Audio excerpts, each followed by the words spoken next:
Bien, donc suivez. On avait déjà vu l'obtention des métaux usuels. Et les métaux usuels, nous avons cité, nous avons le fer, le cuivre, l'aluminium, le zinc, le plomb, tout ça, ce sont des métaux usuels.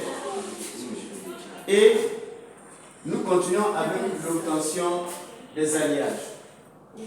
Propriété des alliages. Propriété des alliages. On a vu d'abord les propriétés des métaux. Quelles sont les propriétés des métaux qu'on a vues? Quelles sont les propriétés des métaux qu'on a vues? Oui. On a vu les propriétés mécaniques, physiques et chimiques. Voilà. Donc, comme les métaux, les alliages ont les mêmes propriétés. C'est-à-dire les alliages sont durs, malléables, ductiles et la température de fusion, le point de fusion, le point d'ébullition, tout ça, ce sont les propriétés des alliages. Nous voyons d'abord premièrement propriétés mécaniques des alliages. Les alliages ont des propriétés mécaniques intéressantes que les métaux qui les constituent.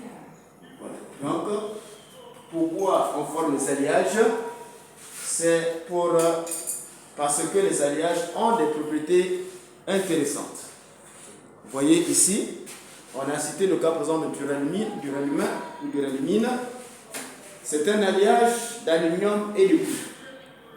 Et cet alliage est plus léger et plus dur que l'aluminium. Donc vous voyez vraiment en tout cas cet avantage-là.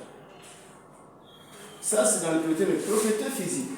Les propriétés physiques des alliages sont la conductibilité électrique et thermique, la fusibilité, c'est-à-dire le point de fusion et le point d'ébullition. Ça aussi, ce sont des propriétés des alliages. Mais attention, ces propriétés-là diffèrent avec les propriétés des métaux qui les constituent.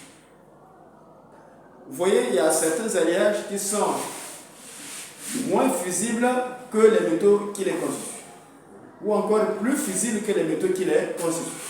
Donc, attention. Propriété chimique, action de l'air. Certains alliages résistent mieux à l'action des agents atmosphériques. Les agents atmosphériques, c'est quoi? Les agents atmosphériques que les métaux qui les constituent. Voilà. Nous prenons l'exemple de l'acier inox. Sur les ustensiles de cuisine, vous allez voir parfois c'est écrit inox. C'est l'acier inox. Alors, c'est un alliage de fer, de chrome et de nickel. Cet alliage-là ne rouille pas. Mais lorsqu'on prend le fer seul, le fer rouille. Est-ce que vous voyez là? Donc, vraiment, c'est intéressant. Ceux qui ont, par exemple, des ustensiles de cuisine en acier inox, alors c'est plus avantageux.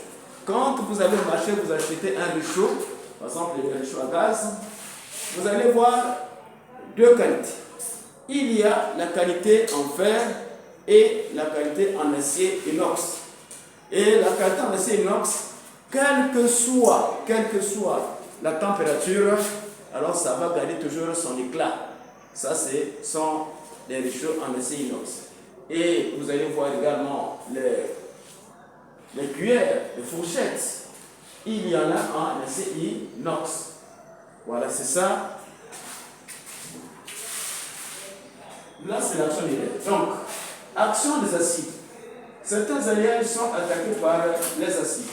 Donc, comme les métaux, les alliages aussi sont attaqués par les acides. Donc, en général, les alliages aussi sont attaqués par les acides. Mais il y a aussi certains alliages qui ne sont pas attaqués par les acides. Donc, on n'a pas dit que c'est en totalité, non. Il y a des alliages qui sont attaqués par les acides et des alliages qui ne sont pas attaqués par les acides. C'est tout comme les métaux. Il y a des métaux qui sont attaqués par les acides et des métaux qui ne sont pas attaqués par les acides.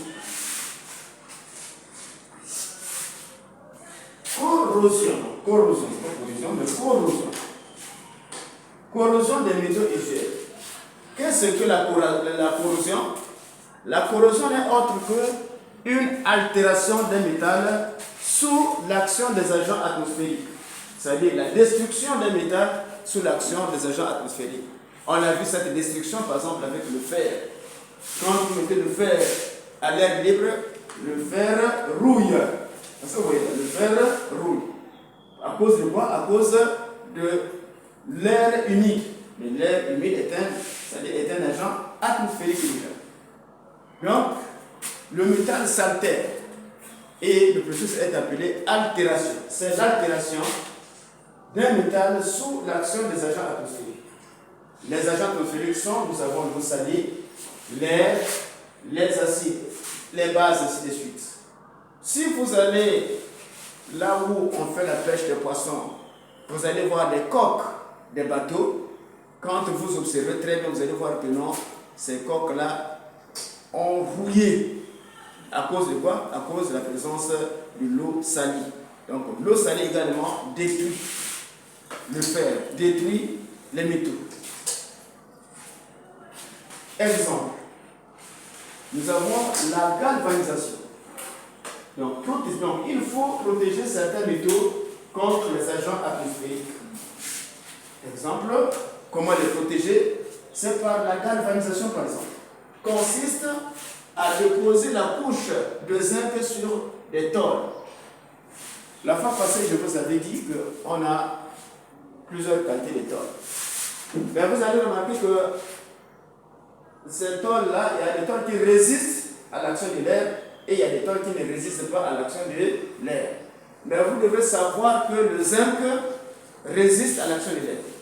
C'est-à-dire que se passe-t-il? Je vous avais dit que sous l'action de l'air, le zinc, c'est-à-dire il se forme une couche sur le zinc qui protège ce zinc contre une attaque en profondeur. Raison pour laquelle pour utiliser le fer, on ne peut pas l'utiliser à l'état nu. Qu'est-ce qu'il faut faire? Il faut protéger le fer contre les agents atmosphériques.